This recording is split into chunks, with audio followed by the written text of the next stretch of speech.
Nag-viral sa social media ang pamamaril ng isang pulis sa lalaking umano'y nagwala sa bangko sa San Pedro City, Laguna.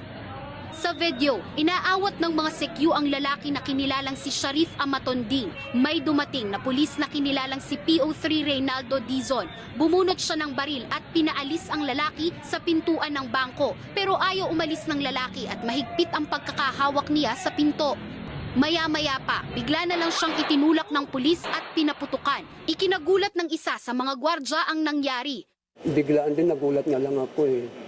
Kasi ang akala ko kasi sir, medyo gusto ko sana, yung tanggalin lang yung mama na gusto ko itaboy palayo.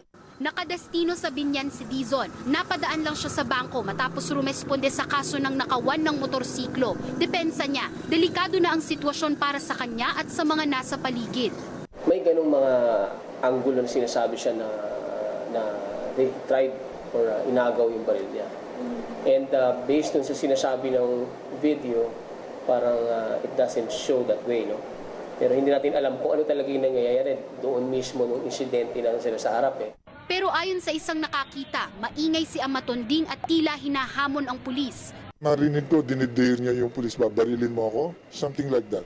Pero hindi raw nang aagaw ng baril ang biktima. Lumayo na kasi yung pulis eh. Hindi ko nakita siyang nangaagaw ng baril kasi nakahawak pa rin yung isang kamay niya dun sa handle ng salaming pinto. Sa binuong Special Investigation Task Group na pagdesisyonan, nakasuhan si PO3 Dizon. The SITG recommended the filing of appropriate charges, which is murder. Because, well, of course, according to our lawyer, that meron po nakikita probable cause. Tiniyak naman ng pulisya na magiging patas sila sa investigasyon. Nakakulong si Dizon sa San Pedro PNP. Hindi na mahagilap ang pamilya ni Amatonding. Agad nilang kinuha ang kanyang mga labi dahil kailangan siyang mailibing agad alinsunod sa Islam. Faye Viray, ABS-CBN News.